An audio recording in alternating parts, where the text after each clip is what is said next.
The CNBC app. Global market news in one place. Customizable sections and personalized alerts. Stocks tracking, interactive charts and market insights all in your hands. Stay connected. Stay informed. Download the CNBC app today. Welcome to Squawk Box Europe. I'm Karen Cho with Ben Boulos. These are your headlines. US President Donald Trump pledges to guide stranded ships through the shuttered Strait of Hormuz, with as many as 15,000 troops and 100 aircraft set to be deployed. The European Commission says it's keeping its options open after President Trump threatens a new 25% tariff on car makers, accusing the bloc of breaching last summer's trade deal. Leaders arrive in Armenia for the latest European Political Community Summit. The UK's Keir Starmer is expected to outline plans to join the EU's €90 billion loan scheme for Ukraine as part of a reset with Brussels.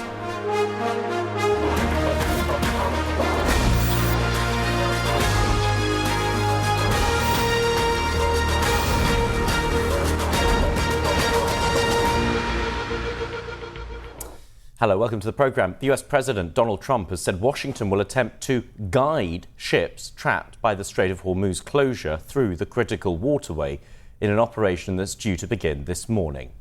Since President Trump's announcement, a tanker is reported being hit by unknown projectiles north of the UAE. This is according to the UK's Maritime Authority. Well, Dan joins us now. Dan, firstly, any more details on this incident? And more broadly, do we have details about how this guiding ships through the strait is going to work in practice? Well, Ben, the details are still emerging here, but I think it's fair to say a new week and we have a new proposal for the Strait of Hormuz. As I mentioned, the details are still unclear, but President Trump has launched a new initiative to get ships moving through the strait called Project Freedom. And in a Truth Social post on Sunday, President Trump said the US would begin guiding commercial vessels out of the strait, where an estimated 1,600 ships are now trapped. US Central Command saying this effort is going to be backed by some 15,000 service members, guided missile destroyers, and over 100 aircraft. Any interference in the mission, Trump says, will be dealt with forcefully. But it's also reported that Project Freedom will not involve any warship escorts, and that is significant as well. While this basically extends a defensive umbrella over commercial ships, their captains and their crews are skeptical that transiting is actually safe, and this proposal is vague to say the least. Fair to say that tensions are also running high after the UK Maritime Trade Operations Centre also reported attacks on 2 cargo vessels in the Strait on Sunday. And at the same time as well, we're getting some breaking news lines from Iran at the moment too. Iran's response has been equally blunt here. Earlier today, the head of its Parliamentary National Security Committee warned that any US interference would be considered a ceasefire violation. That also comes after we saw Iran's 14-point peace proposal being effectively rejected by Washington at the weekend. So we're watching and waiting to see where the US attempts to take its diplomatic efforts next. But as you can see here, the unified command of the Iranian armed forces also warning the US Navy not to approach or enter the Strait of Hormuz. And we have seen lines coming forward really suggesting that the Iranians will not take kindly to any US effort to try and get those ships moving again, really underscoring just how both sides say they are in effective control of this waterway. Meanwhile, I wanted to update you on another significant development we've had in the region today. UAE airspace has reopened in full, and Dubai International is now on an aviation recovery path. I actually spoke with Paul Griffiths, the CEO of Dubai Airports, earlier today to weigh in on what this means, not just for the airport, but for the country in particular, given the fact that the success of the airport and the UAE economy are intrinsically linked. Listen in.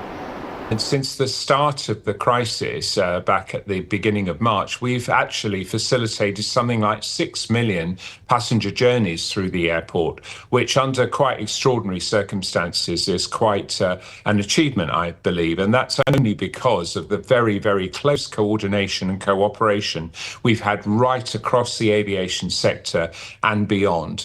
Now, the interesting thing is we've got now about 51 airlines serving over 192 destinations. Now, that's a little short of our normal throughput, but we'll start to see them come back very rapidly now. Paul Griffiths there. And of course, the reopening of aviation is a major step. It signals that the economic recovery here in the UAE is well underway. But while the skies above are open, the strait below remains closed. And I think that gap tells you everything about where this conflict stands right now. It's back over to you. Dan, thank you very much. Sets the scene for the next story as 7 OPEC plus producers have agreed to raise oil output targets by 188,000 barrels per day in June, in what was the group's first meeting since the UAE left the alliance on the 1st of May. With transit through the Strait of Hormuz at a standstill, the production increase is seen by some as largely symbolic. Amrita Sen is founder and director of market intelligence at Energy Aspects. Amrita, thank you very much for joining us. A lot of news flow happening right now. This story around OPEC opening up the taps, but we know the Strait of Hormuz is effectively still shut. Remains to be seen when the Trump can force that waterway open. What do you make of the move by OPEC, the remaining 7 members? Hey, no, look, I think, like you said, it is symbolic because this has been going on for the last few months. Of course, OPEC has to come and continue to increase production so that it can really catch up once the strait reopens. But honestly, for me, it's a non-story. The story is really when Hormuz reopens, at what capacity and what pace it reopens. As Dan was saying, right, you've already seen the Iranians come out and very clearly say who is in charge after the headlines about Trump saying that, potentially there'll be some escort, even though certain media outlets afterwards do deny that there won't be any US military escort. So the whole thing is really, really confusing. At this given point in time, OPEC increasing production is really symbolic. Rita, there's certainly a here and now when it comes to the product and whether it can reach the market and how symbolic the move is. But there is a point that's been raised by Reuters today, which is that it's starting the firing gun, effectively, that the market could be flooded when it's reopened, when the Strait of Hormuz is reopened. Is that a line? Do you think the market needs to be wary that there could be more product forthcoming because of this so-called symbolic move by OPEC? Even without the symbolic move, why wouldn't OPEC increase production, let's say, several months after the Hormuz disruption? I am always intrigued by media headlines focusing on the market is flooded.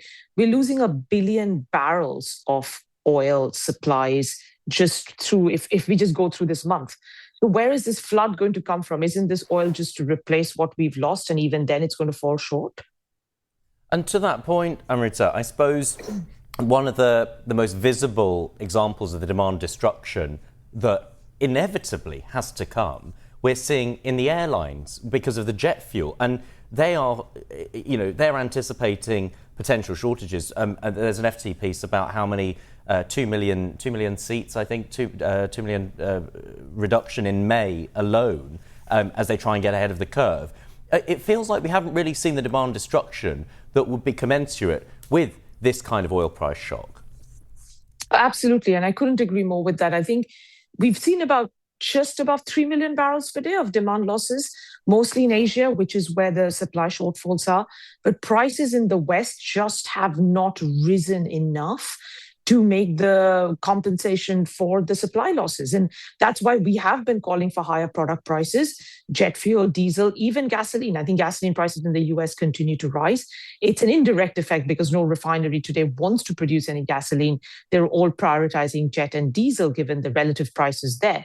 But we need much, much higher product prices if you are to actually see genuine demand reduction. I mean, we're talking about 12 million barrels per day of crude, another 5 million barrels per day of products in LPG. Even just average, call it 10 million barrels per day of demand losses, we are nowhere close to that. Just to put that in some sort of context, when everything was shut down during the pandemic and we saw the reduction in goods being transported, we saw people not able to travel, what sort of demand destruction was that relative to what we need to see to match the limited supply now, if you have that sort of comparison to hand or to mind? It's a great question. I mean, we've been calling this the reverse COVID for a reason, because there has just not been another supply shock of this magnitude. The peak of demand losses we saw was April 2020 for a month, which was about 20 million barrels per day. So we are similar, right? 12 plus 5 right now. So crude plus products right now is about 17, 18. Very, very similar. On average, the losses were about 13, 14 million barrels per day during COVID. Again, similar numbers to now. What I would say is an even better comparison. So just assume, obviously these are all temporary measures, but like temporary requirements to cut demand. But if you assume that the strait remains disrupted for a longer period of time, you are saying that we all need to go back to 2013 demand levels, about 10 million barrels per day less. That's what we as a world used to consume back in 2013. And we've added 1 billion more people. I think that's the challenge we have right now, is that, we need oil prices to go up so that we can get the demand reduction. But of course, the longer this goes on, we still need that price up. But afterwards, it does get bearish, because then you're telling people permanently to cut demand. Of course, I mean, none of us are hoping we get there. But I do want to point out that there's a sweet spot. If Hormuz starts to reopen in the next couple of months, it is actually incredibly bullish for energy, because we've lost more supply than demand. But the longer this goes on, and if you're forcing consumers to make permanent demand reductions, that's when the long-term outlook gets bearish. Amrita, there's other motivations at play, and for as long as I can remember, we've always spoken about the Middle East. The higher the oil price, the better it really is for the region and for the finances of many of these countries. However, something has changed in recent years, and that is sovereign wealth funds. Forbes has an interesting piece on it, and they're talking about, look, a prolonged oil shock, of course, clearly good in terms of the revenues flowing through in terms of those export receipts at some point. However, there is a tipping point, because you've got the size of sovereign wealth funds that rely on more stable oil prices. Any inflation shock, very negative for these asset classes. So it's not the typical motivation, high oil, good for the Middle East these days, is it? Yeah, so many considerations. And that's exactly my point, is that there is a tipping point for a while, for another couple of weeks or months. Yes, I think ultimately it means that the floor for oil prices will be higher. We're calling for $80 to $90 as the new floor going forward. But again, if you get a longer period of disruption, and especially coming out of it, we do expect every OPEC member to maximize production to offset all these supply losses that we've seen. I mean, then you're talking about no spare capacity. And this is something Prince Abdulaziz, the energy minister of Saudi Arabia, has been warning for such a long time. The volatility then you get in the market is not good for anybody, producers or consumers. And I think that's exactly Forbes' point, that then your sovereign wealth fund receipts also become much, much more volatile, and that's harder to plan around, right? So, Amrita, to the point of the UAE exit from OPEC Plus, how do we think about the lasting ramifications of that? In the short term, look, with everybody's production in the region constrained, it really doesn't change anything. Once everything comes back to normal, we do expect UAE, but like I said, all other OPEC members to increase production well above quotas in any case, because they do need to backfill. I think in the region, I was just there, and I will say that the damage to infrastructure overall is probably underreported. I think it's going to take longer for producers to come back and stabilize production, not necessarily because of attacks on the oil fields, but because of gas processing attacks, and that's all linked up. So if the gas can't run or flow, rather, the oil can't pick up either. So I do think the market, of course, in its head, it's got the whole negative kind of OPEC's dead, or OPEC, this is the end of OPEC kind of narrative. I really want to push back against that. OPEC survived a bunch of countries leaving. And, as long as, I've mentioned this before, as long as Prince Abdulaziz is there and Haitham Al-Ghais, the Secretary General, are there, I do think the group will continue to manage the market going forward. Yes, UAE will increase production more than quotas, but I would also say a lot of people in the industry were thinking that to begin with. Amrita, when we have some of the strategy guests and the market guests here, and I ask them, how can you square the high oil price and the 50% or so rise we've seen since the conflict began, with markets hitting all-time highs? And some of them explain it by saying, well, the global economy is much less reliant on oil now than it was because of renewables and nuclear and other energy sources. To your mind, is that enough? Does that tally enough that shift to explain how the markets seem less fussed about this spike in the oil price?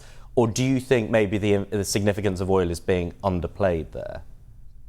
I'm glad you asked me, because this has been the biggest conundrum for us. If anything, we think oil should be higher and the equity market should be a lot weaker. I mean, I think we're sleepwalking into potentially a pretty big recession. Look, the US is insulated to a large extent, but it's still not going to be, not facing some pressure. You've already seen retail prices go up.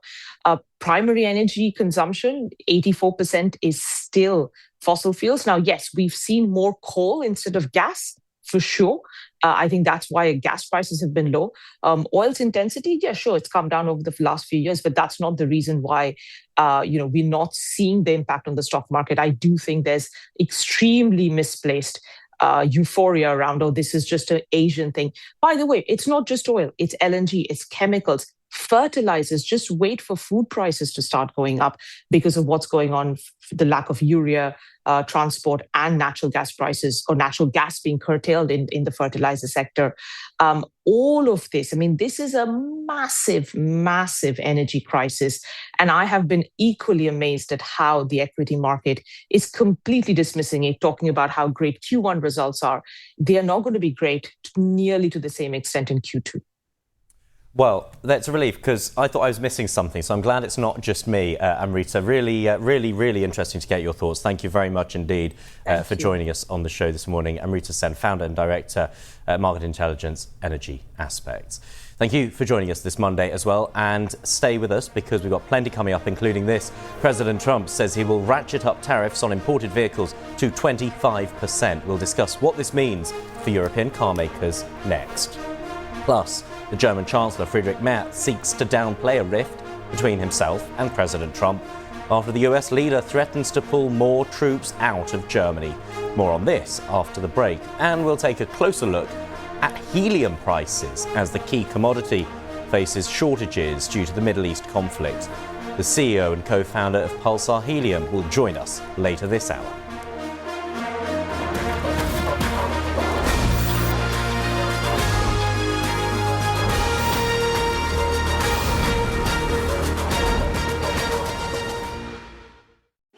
I'm Steve Sedgwick from CNBC, and in my new podcast, Executive Decisions, I ask powerful leaders about their decisions that changed everything. I'm not frightened of making tough decisions, and I think leadership can be very lonely. Business leaders should not stay quiet in a world which is super complex. It is absolutely fine to also change your mind. Tough calls, personal crossroads. These are the stories that we can all learn from. It's Executive Decisions from CNBC. Get it wherever you get your podcasts.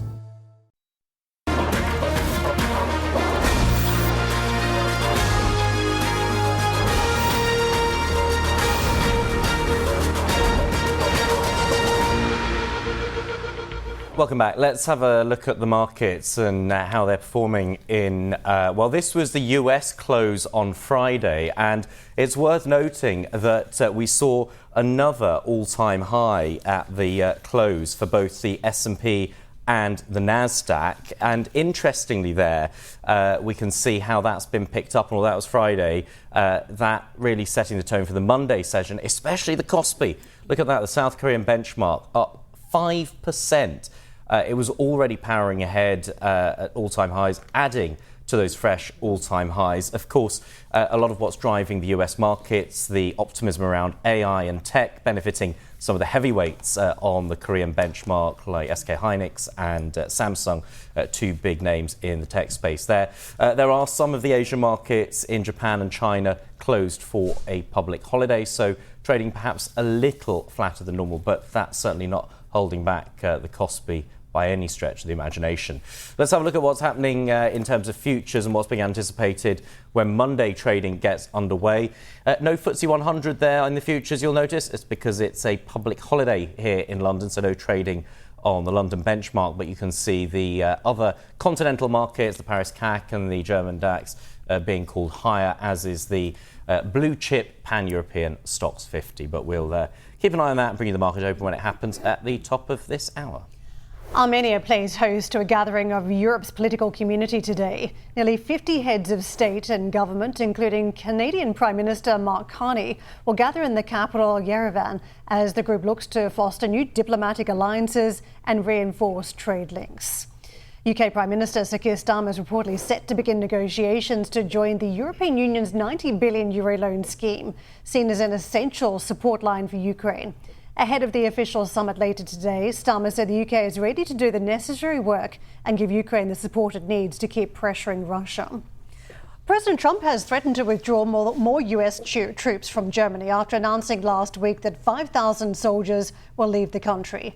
The move has stunned European leaders as well as members of his own party and comes after German Chancellor Friedrich Merz said the US was being humiliated by Iran. Meanwhile, the German Chancellor has downplayed concerns about a rift between him and President Trump, saying there is no connection between his criticism and the US plan to withdraw troops. Speaking to German broadcaster ARD, Merz said he had to accept that Trump did not share his opinions but wished to continue working with the US.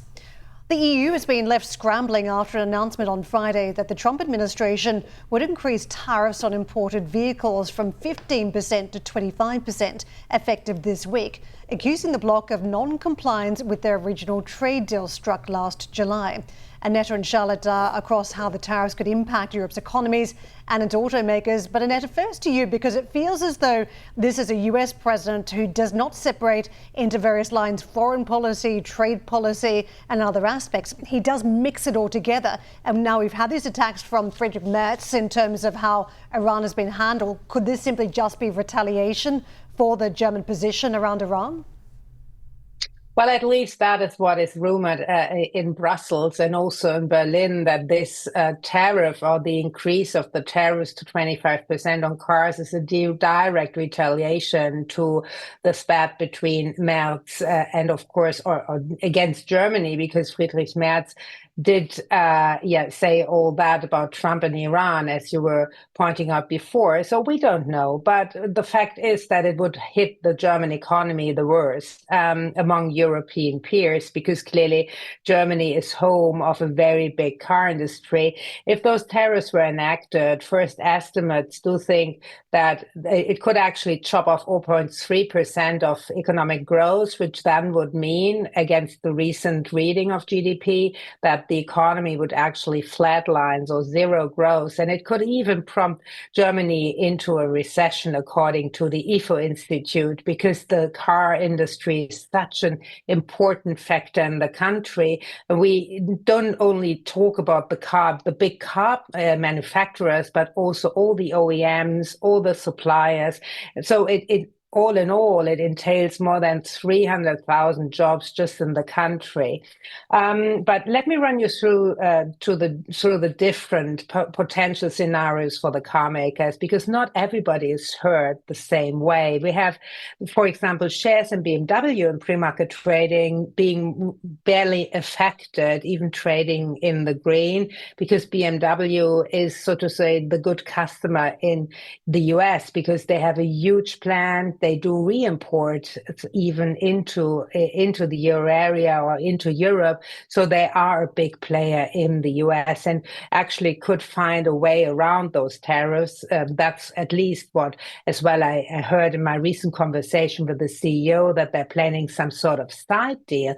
But others are really badly affected. We have Volkswagen, Porsche, and also Mercedes down quite a bit in pre-market trading, because clearly here the picture looks different. Mercedes might even be a bit shielded as well from those tariffs, but Mercedes and Porsche, for example, is really very bad affected because they don't have any production plants. So the Kiel Institute of the World Economy is estimating that 25% of tariffs could actually mean 15% lower production volumes in Germany for the whole of the car industry. So it has a huge effect on German cars. Annetta, thank you very much for bringing us the update. We've got Charlotte with us too. Charlotte, I was talking to a truck maker just the last 2 days actually about how weak the demand story has been. And when you put it into context, the big ticket item purchases don't happen if there's any uncertainty, and we've got it in spades when it comes to the Middle East, as well as the fact that there's still this huge transition for customers trying to manage. So how are you seeing these companies in the space manage to contend with all these various different pieces and then trying to fulfill demands to put manufacturing in the United States? Yeah, well, Stellantis is a really great example of that, because we know they're trying to turn around their business under the new CEO, Antonio Filosa. We know that they had some strategic issues since the pandemic in the all-important US market, their biggest one, the most profitable one there, with their brands, of course, Jeep, Ram, Dodge and Chrysler. And the tariffs is bringing in this new extra uncertainty in this turnaround plan now. Last year, it was a $2.7 billion loss in which tariffs played a big part for Stellantis. And so this year, of course, this is a new extra uncertainty. Now, last week, of course, they published some results that tripled their adjusted operating income in the quarter. But a big part of that was boosted from the refund on some of the original tariffs. They received roughly $500 million of refunds after, of course, the Supreme Court ruling cancelling the previous tariffs. But one thing from Europe, they're not completely hugely impacted. The one that impacts them mostly is the tariffs from Canada and Mexico, because, you know, it is an integrated North American business there. So that is the big challenge for Antonio Filosa. Of course, was North America boss before becoming the boss of the whole group there. He's based in the US, and they are doubling down their US strategy. Now, in May, in a couple of weeks, May 21st, we'll have his big strategic plan there for the group. So we'll have to wait and see. That will be presented in Michigan. So we'll have more elements there. But certainly this question of extra tariffs potentially on Europe imports, that might be an extra element there of uncertainty. Now, they, of course, talk about the extra uncertainty of the Middle East and the impact this could have on the supply chain and on raw materials. And of course, this could derail. But they still reconfirm their guidance for the year. They expect industrial free cash flow that turns positive next year. But again, they're investing heavily in the US, $13 billion over the next 4 years to try and mitigate some of the impact of these tariffs. Quickly, elsewhere, Renault, the other CAC 40 listed company, not impacted because they don't sell in the US. And Ferrari reporting tomorrow, so we could get more sound from them on that front. Of course, a different pricing power when it comes to Ferrari, a fully booked order book there for Ferrari. They did increase some prices on some models last year because of the tariffs. So it'll be really interesting to hear from them whether they consider changing tariffs, changing their pricing if new tariffs come into play, because all Ferraris, of course, are made in Maranello in Italy, so they are impacted potentially. Sure it didn't touch the sides for the customers, even if they notice there's a slight increase on the final bill.